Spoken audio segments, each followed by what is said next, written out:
Hello everyone, my name is Jacky. Welcome to another BitFenix video. This is a little bit different from our tour guides where we show you the internals of our new cases. Right here we got our Colossus Micro-ATX and colossus-mini-itx. And this video is mostly to show you guys what kind of build configurations can you put into these two cases. So let's go at it. So the design philosophy that you see on my both left and right here is pretty similar to the first case designs that we ever did, which was the Colossus full tower. Now, a lot of it was brought over to the small form factor case, and so you can see the clean front design. We've got the soft touch finish, and we've got the LED effect. Now, why are we having two different types of MITX and MATX case designs? Well, both form factors offer benefits and cons. For example, mini-ITX, you have larger space for radiators, you have more air cooling options, you got more space for storage. Of course, you're limited by 2 PCI slots, but now you have all this room for more components that you can put inside. For the Micro-ATX version, of course, you can throw your Micro-ATX board in there for more RAM. You also get more expansion slots, so instead of 2 for the Mini-ITX version, you get 5 for the Micro-ATX version. Of course, some Micro-ATX cases, they only have 4 expansion slots, so you get a little more room for dual video cards in there. You got more room for NIC, for sound cards, so a lot of network cards can even fit in there. So a lot of more expansion slots in the Micro-ATX case. Also, for some markets, Micro-ATX boards dominate even ATX boards. Mini-ITX boards are not even available in some markets, and if they are, they're a lot more expensive than the Micro-ATX variant. Now, in our first Colossus, we had beautiful LED effects on the entire side panel, going from the front of the case all the way to the back of the case. Now, for the end user, that looked very, very nice, but there were a lot of cables for both sides of the case, and the PCB, and you had to connect the LED to the side panel first, then it'll work. For the small form factor cases here, we've improved that technology, which we're calling LiteTrak. Now what that means is when you open up the side panel, there is actually no LED power connectors on there. It's simply a single piece of acrylic that the LED travels all the way from the front of the case to the back of the case, so that you get one even lighting effect all in the side panels.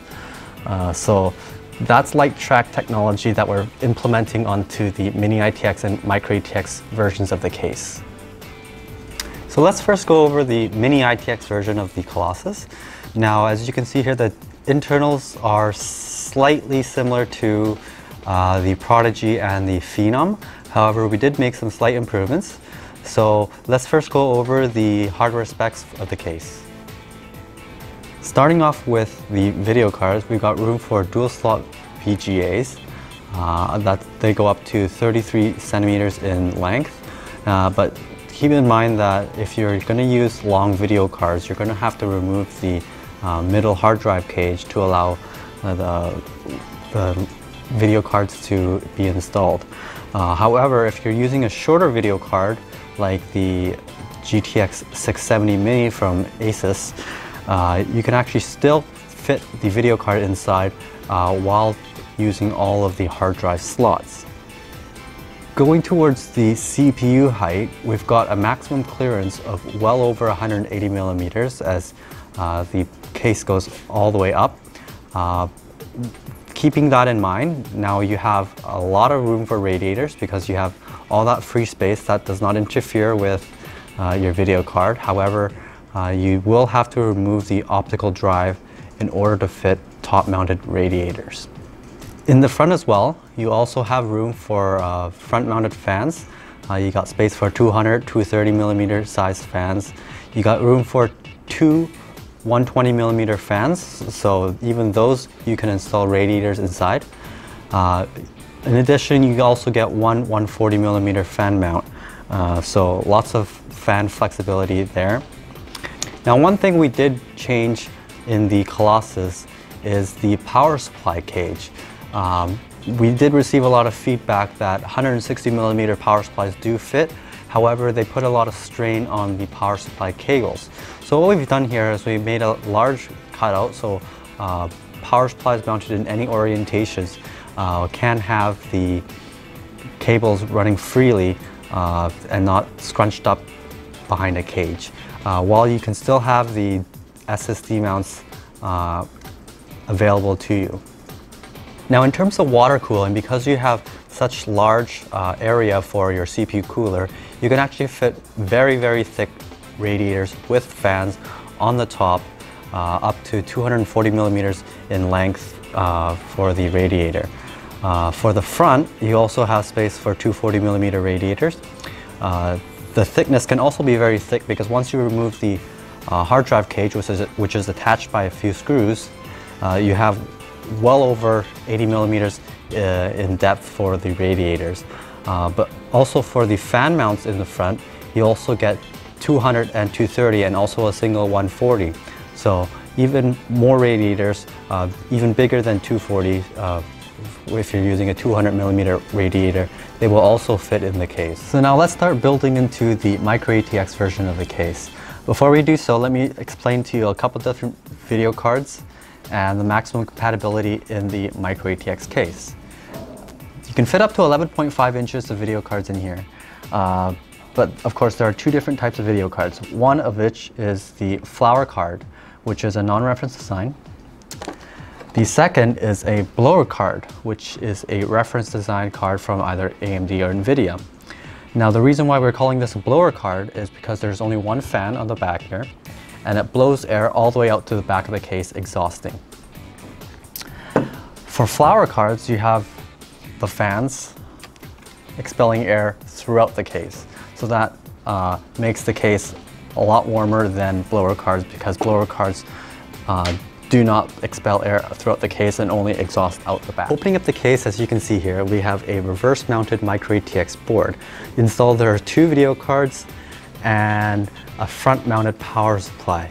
Now, people are wondering, what is the length of the power supply that we can fit in?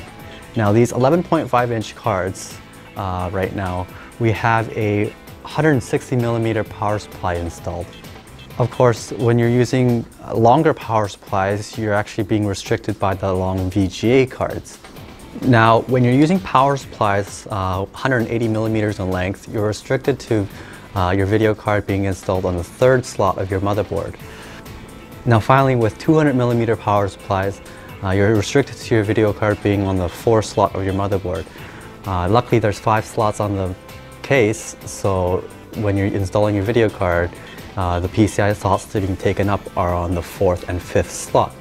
Of course, when you're using dual video cards, you of course are going to take up the first card, the first slot on your motherboard.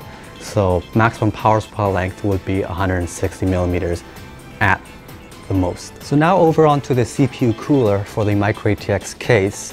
We have installed here a Prolimitech heatsink, which is 160mm in height.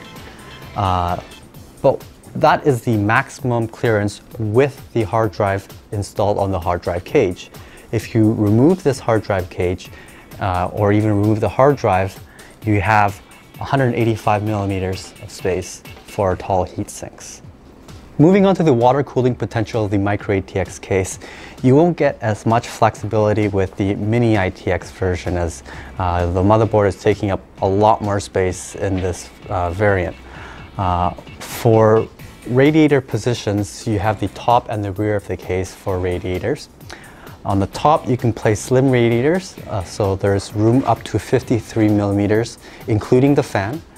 So that leaves you with all-in-one cooling radiators up to 27mm. Now, of course, if you're putting a top-mounted radiator, you're only limited to one VGA installed in the case.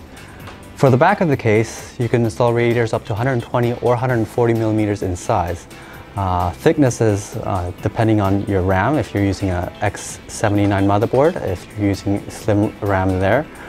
For a regular Z77 mainstream motherboard, you're not going to have any thickness incompatibility with the case.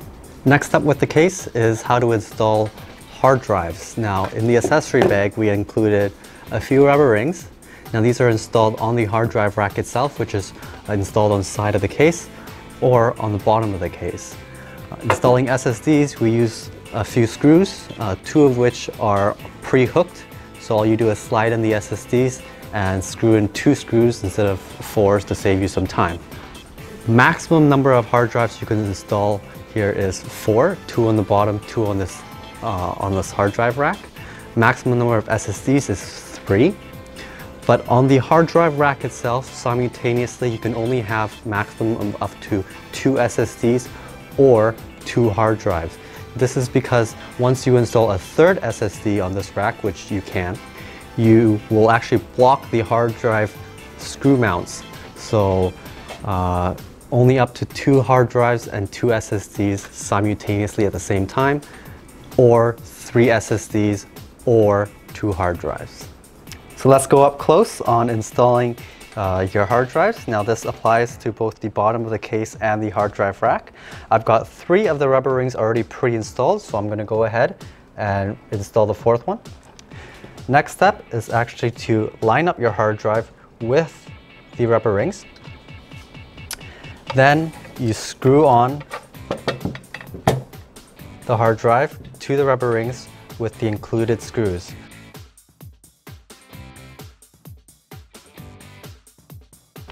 Once this is done, all you need to do is to mount the hard drive rack onto the side of the case. So that wraps up the build overview for the Colossus Micro-ATX and Colossus Mini-ITX. Hopefully you guys now have an insight of what kind of components or different types of configurations you could put into these 2 builds. If you have any further questions, of course you can email us or contact your BitFenix rep. We're also on forums, so if you have any additional questions of which components fit in each cases, feel free to let us know. See you next time.